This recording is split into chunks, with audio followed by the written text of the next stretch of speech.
Success Insight shares the stories of the people with passion and drive who make things happen in the world. Here's your host, Howard Fox. Hello, everybody, and welcome back to another episode of the Success Insight podcast. Our guest today is John Holliday. John is the author of Clara Colby, the International Suffragist. This book is a story of Clara Bewick Colby, a leader in the campaign which resulted in American women achieving the right to vote. The story is a must-read for anyone looking forward to celebrating the 100th anniversary of the 19th Amendment to the Constitution. John, welcome to the Success Insight podcast. Yes, thank you, Howard. So, John, I have to share with you, I have found the story of Clara Colby absolutely fascinating, and I know you've got quite a story to share here. So can you begin this conversation with a little bit of background about who you are and how you came to discover Clara Colby? Okay, I'd be happy to. I've recently become in the last 10 years, I suppose, I've become a writer, having had a varied business career. It started when I decided to write, first of all, a memoir of my business experience, but then I discovered an ancestor who was actually my great-great-grandfather, who was a missionary to China. I really threw myself into that book and over 5 years produced a book which has now been published in England and in Taiwan in a Chinese version. But during the writing and research of that book, I found that his sister had a granddaughter who had an extraordinary life, and that's Clara Colby. These people are kind of in my ancestral chain up there, but not people that I heard much of growing up. Most of the information I've gathered has been research, traveling around the world and going into dusty archives and reading old letters and that sort of thing. But she had such a fascinating life, and I found that nobody had written that biography, and I thought that's a great opportunity to produce a book that gives honor to somebody who did something great with her life, you know. I have to say, and I'm sure there's a metaphor for this, is opportunity and timing and in the moment creates this wonderful insight and opportunity, I suppose. And as I was reading the book, I kept thinking to myself, I would love to have met her. She was so fascinating. So share a little bit about who was Clara Colby? Okay, well, she was born in England. And when she was 3 years old, her family decided to migrate to North America. The father was a worker on building railroads at the time, and he thought he'd have an opportunity in America to do that. In the end, he turned out being a pioneer in Wisconsin. But when they went to sail from Bristol, they wouldn't let little 3-year-old Clara on the ship. Now, we don't know why, but there was a pandemic at the time going through England of cholera. So if the captain saw any symptoms of cholera, he'd probably say, I'm not taking that child, because he could get sick, but when he got to New York, probably everybody would be put in quarantine. So she was left with her grandmother, who lived in London. She had a very I believe, a very strong influence over Clara, and she got quite a good education for the early years of her life. Now, when she went out to join her mother and father in Wisconsin, it was a complete turnaround. She was going into the pioneer life that was tough, a real struggle to build a farm there. In fact, her parents, her mother died actually 2 months after Clara got there, died in childbirth. And, you know, that wasn't unusual in those days. It was a real struggle. So Clara had an unusual childhood. She started off with almost a privileged childhood in London, and then went to the pioneer farm and found out what life was really like for many, many people. She started teaching in the school, and then she became a student in the first class of females at the University of Wisconsin in Madison. And she graduated there and went on to teach at that university. She met her husband there, who was a dashing young guy he was involved in the Civil War at I think probably one of the last battles, but he was a young man who was a captain in the cadets at the university, and he would have been a dashing figure to this young girl, and she fell in love, and it started off very, very well. He graduated in law. They decided to move west to Nebraska and set up a law firm out there, which they did. And he was very successful as a lawyer. He was also a bit of a rogue, as we see later on in the book. That came across. By the way, before you go on, one thing that I was really drawn to early on is her relationship with her grandparents. You know, you described it in the book that her relationship, because she had spent so much time with them before she came over from the UK to North America, that they were almost like parents to her, and just the ongoing communications with them. And for our listeners, you'll appreciate this book when you see it. The book is interspersed with the letters of Clara Colby, perhaps letters from her suitor in the future, Captain Colby, and then also of her grandparents. But I was really struck by that relationship between the grandparents and Clara. I mean, it was just like that bond was just unbelievably strong. Yeah, it was. And there was an awful lot of love and affection there. And I really think the grandparents were the making of Clara. She hardly knew her mother anyway. And the father was a very strict, authoritarian Christian who didn't even support the local churches. He believed the Bible and its interpretation literally. So he was a very strict guy that'd be very difficult to build a bond with him. So she gravitated to her grandparents all the time. And they had a very, very close relationship. So they go to Nebraska, and it's there that she starts her involvement with the suffrage movement, because it was there she meets Susan B. Anthony, one of the founders of the movement, and a little later, Elizabeth Cady Stanton, who's the other co-founder. They recognize immediately that she's got some talent that they could use in the organization, and they kind of mentor her to take on a role outside of Nebraska, encourage her to go on a speaking tour to Boston and Washington. That really is the start of things. She becomes the secretary and later the president of the Nebraska Women's Suffrage Organization, and she starts a newspaper, the Woman's Tribune, which runs for 26 years and was one of the primary media outlets for the suffrage movement. That's a big influence on the movement itself and gaining other members to it, etc. What was it like from your research and perhaps other readings? And actually, it's a good question. I'm curious, had you read any other works on the suffrage movement to help inform you about the book? But, you know, working with the likes of and mentored by Susan B. Anthony and anybody that grows up in the U.S. should know ideally, we know American history. We know who Susan B. Anthony was. Elizabeth Cady Stanton, okay, maybe not as much, I have to admit. I did, but I knew who Susan B. Anthony was, so I get a C at least. What was the kind of the climate like that Clara was in Nebraska and writing this newspaper? What was it like for her to be involved with this movement, to be involved in writing this paper? Because, I mean, I think of it as like something like a salmon swimming upstream or Sisyphus trying to take the big boulder up the hill. In this case, the boulder didn't go back down, but that was not an easy path going forward. A huge task. And to think that somebody from the Midwest, from Nebraska, could influence this whole movement nationwide must have seemed just an impossibility. She had this attitude of persisting at something that had shown up earlier. She had been several times, you could see it in her writings from university, frustrated by the situation that women were placed in, particularly the pioneer women on farms and that sort of thing.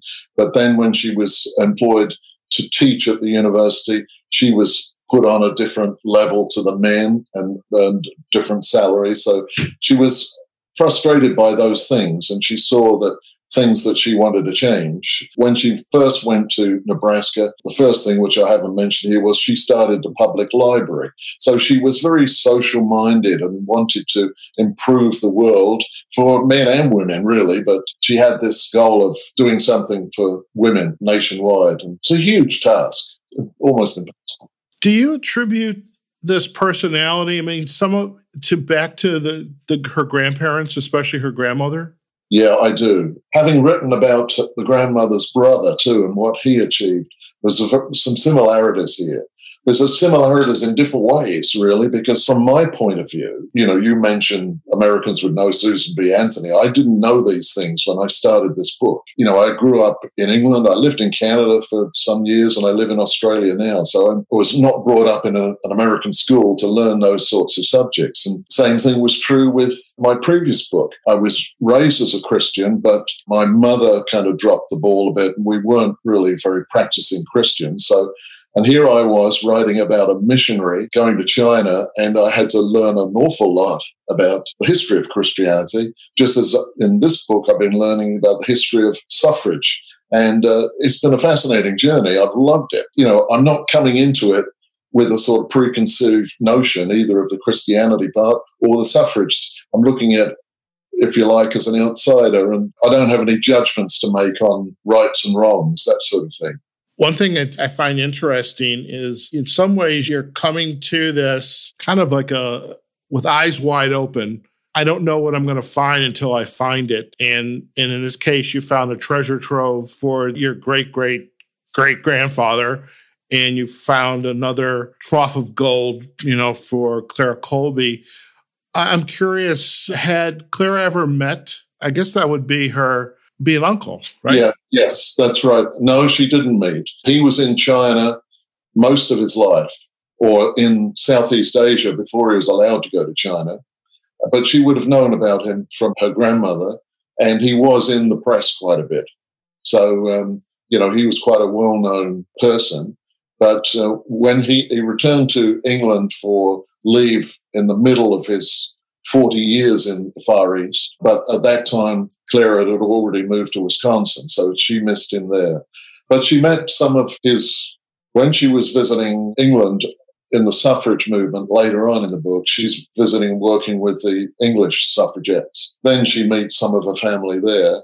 And also the great aunt, that Walter Medhurst's granddaughter, she visited America. She lived in America for a long time, and she stayed with Clara's sister. And in fact, when I grew up as a boy, my father died in the war, so we went to live with my grandfather.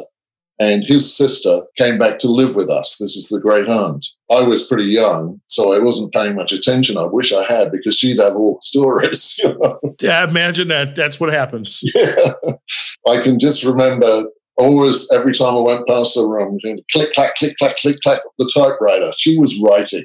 So, and we've never found what she wrote, but it would have been perfect, It's probably hidden in some box and between some beams in the floorboards. Yeah. That's where stuff usually.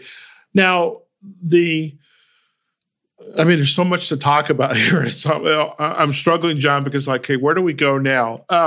I'm curious about the work that you did to prepare the book. This is no small feat. You had a taste of it by doing your research and writing the first book, and now you're doing it again. So what was your process to start to gather the information and the letters that became the structure of this book? And again, folks, this is what's really cool is John has interspersed his writing with actual excerpts from these letters, which from a historical context, I find absolutely fascinating. Oh, that's great. I'm glad to hear that. I thought that too, but nice to hear it from a third party. Yeah, I really started by putting up a great big chart on the wall of her life, from go to woe sort of thing. And without the intention of documenting her whole life, I was just trying to find out what I knew about her life and what parts of that life. And was there a story sort of in the middle that would make a nice book?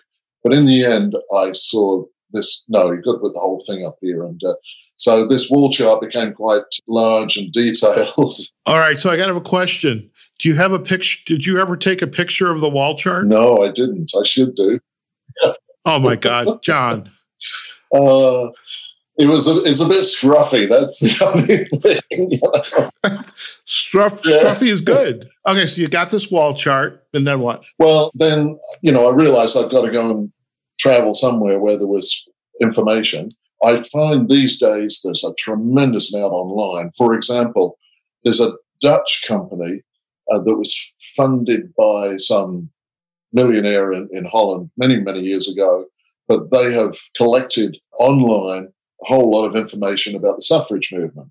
and they have every copy of the Woman's Tribune.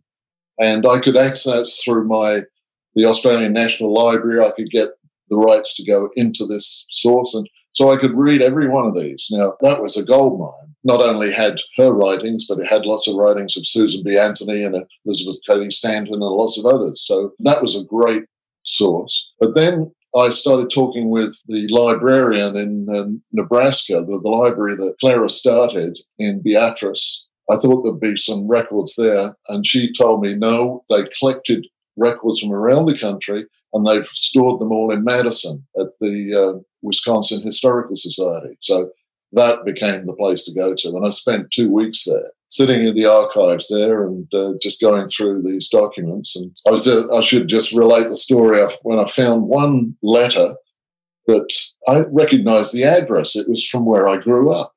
And looked through this handwritten letter, and it turned out it was from my great-grandmother to her daughter in California who was staying with Clara.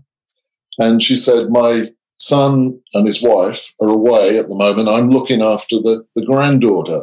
That was my mother. Oh, wow. That letter had been waiting 100 years for me to find. And so that's the sort of thing that goes on when you're researching these things, if you're lucky, that is, anyway.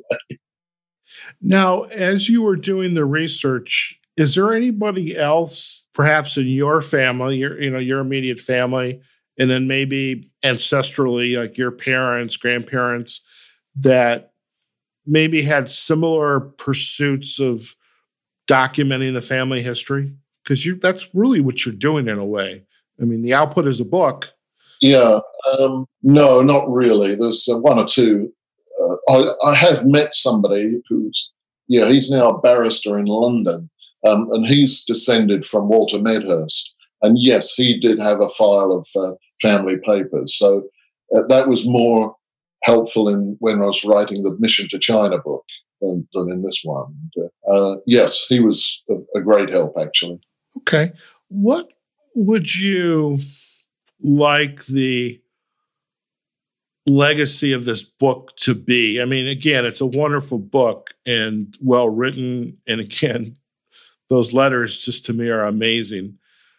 But what would you like this legacy to be? I mean, we're also, again, coming up in August to the 100th anniversary of the suffrage movement. What are your thoughts on that? Yes, I think that Clara is kind of like I call her the forgotten soldier of the sisterhood.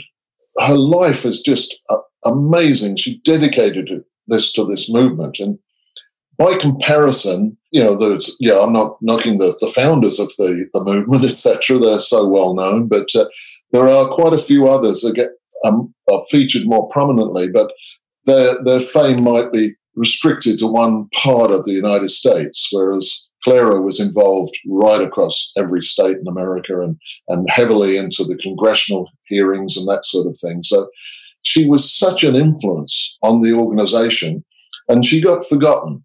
And I do think it's partly because of her personal life. I mentioned this rogue that she married.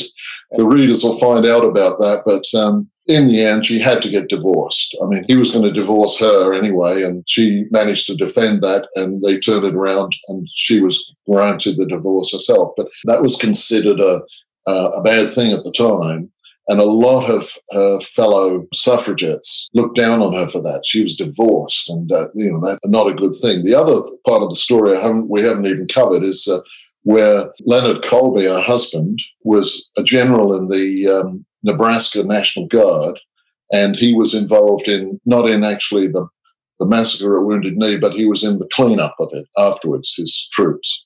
And they found a child under the body of his dead mother, and he wanted that child as a trophy of war. He adopted the child while Clara was away in Washington making congressional submissions, etc.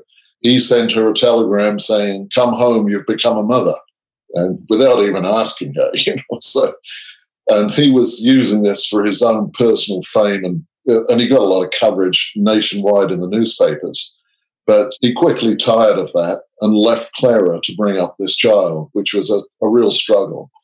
But not only that, there was also quite a bit of prejudice in those, like racial prejudice in those days. And I found quite a number of those fellow suffragists where they would, what's she doing with this Indian child, sort of turning up their nose at that, as if, like today, it's hard to understand. But those were different times, and these people had a lot of different attitudes. But I think those two things, the divorce and raising an Indian child or a native child, put her down in the eyes of the fellow suffragists. And, of course, she died also 4 years before the 19th Amendment.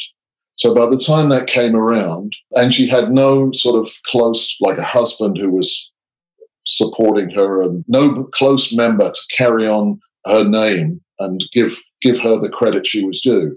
So my book, I hope, will give her the credit, and people will say, wow, that woman should be on an American postage stamp or something. She's done such a great thing for women. So that's my goal is that, and I had hoped to be over there next month, and I've got a publicist that Linda, and she'd arranged for me to speak at different events and functions, and so but unfortunately it's all cancelled. So that's life.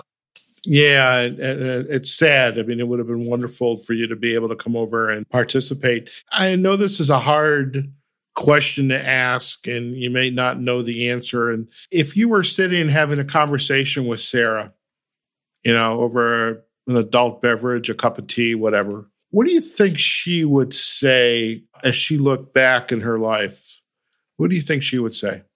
I think in the end, she would have said my biggest mistake was my marriage. She would not have said that until the very end, because she loved that man so much, and she believed in that eventually he would come around and they'd get together and everything. She just had total confidence. She was almost blind to it. I mean, it's a sad part of her life, actually. Bit of a tragedy, Well, she was such a, fascinating, intelligent, driven, and giving, just to be able to, I mean, it could not have been easy going from town to town. And I seem to remember, I don't know if it was a TV show, a movie that depicted some of these suffragists going into towns in the West as they kind of, or in the, the center of the country, and how they were treated, and, having to live in flop houses and, not the nicest of accommodations as they're going around the country trying to pursue, this vision. Well, it got worse as her life went on, because she was not given any support from her husband, and financially she was living off handouts basically towards the end, like she did fundraising for the cause, but and she got various state organizations to sponsor her to go and speak in different states, so they would finance all her expenses and some of the living expenses, etc. But it was a tough time for her, and persistence was the number one word in her life. She just kept at it all the way through, right up to the end. Yeah. Wow. Now, she passed away. She was in, was it Santa Clarita or Santa Clara? Yes. Well, she was up in Oregon. That's where she first got sick. And her sister lived down in California, and she was a doctor. So she came up to Oregon, and after a while she realized she wasn't getting better, and the doctor had her practice to run back in California. So she bundled her into the car, some little old Model T or whatever it was, and drove her back down there. And that's where she eventually died. So a sad end to a wonderful life. Yeah, very sad. And a wonderul life. I should say this, really, because people won't read the book now. They know the ending. Oh, darn. Well, hey, there's tons of nuggets of gold here. So, so John, what have been your lessons or your insights as you have written this novel? I suppose it's an inspiration. I mean, I'm getting on a bit myself, so it's a bit pointless because I haven't got a whole lot of years left to be inspired by it. But I am inspired by it, and I can pass it on to my children and grandchildren and tell them, look, you've got to learn from this and live like you're one of your ancestors, because she is inspirational, Well, yeah, and you've got, two ancestors, the missionary and William Medhurst and Clara Colby, and you actually have a legacy of the third book, your business book. So that's pretty darn good. Good. I'm pretty happy about Fantastic. that. John, it's been an absolute pleasure to have you on the Success Insight podcast. And again, it's been a pleasure just to read the book, get to learn more about Clara Colby. And I mean, as I'm reading it, I'm thinking, I would love to have met her. She's like fascinating woman. Thank you again for taking the time. And if our listeners would like to learn more about you and your work, where are the best places for them to go? Well, you can go to the book website, I guess, which is Tallai Books, TALLAI books.com. Fantastic. So we'll provide a link back to Tallai Books on our show notes, as well as to the book page on Amazon. And hey, if you get back to the States, God willing, you will.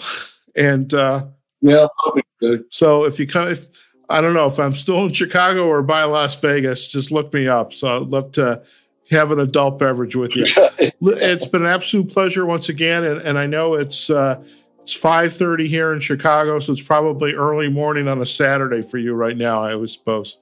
Right, that's right. Thank you very much, Howard, for interviewing me. Fantastic. All right, folks, we've just been chatting with John Holliday. He is the author of Clara Colby, the International Suffragist. The book is a story of Clara Colby, a leader in the campaign which resulted in American women achieving the right to vote.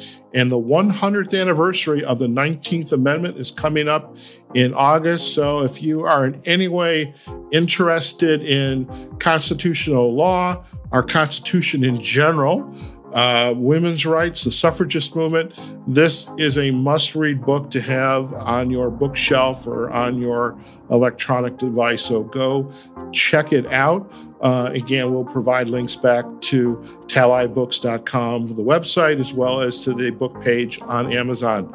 All right, folks, wherever you are, whatever you're doing, go out there, have a phenomenal day. Be safe, stay quarantined, and hug your friends. Oh, don't hug your friends. Hug your family who are quarantined there with you. Take care of yourselves, and we'll see you on the next episode of the Success Insight Podcast. Take care now. Success Insight is a production of Fox Coaching and First Story Strategies. Find us online, successinsightpodcast.com.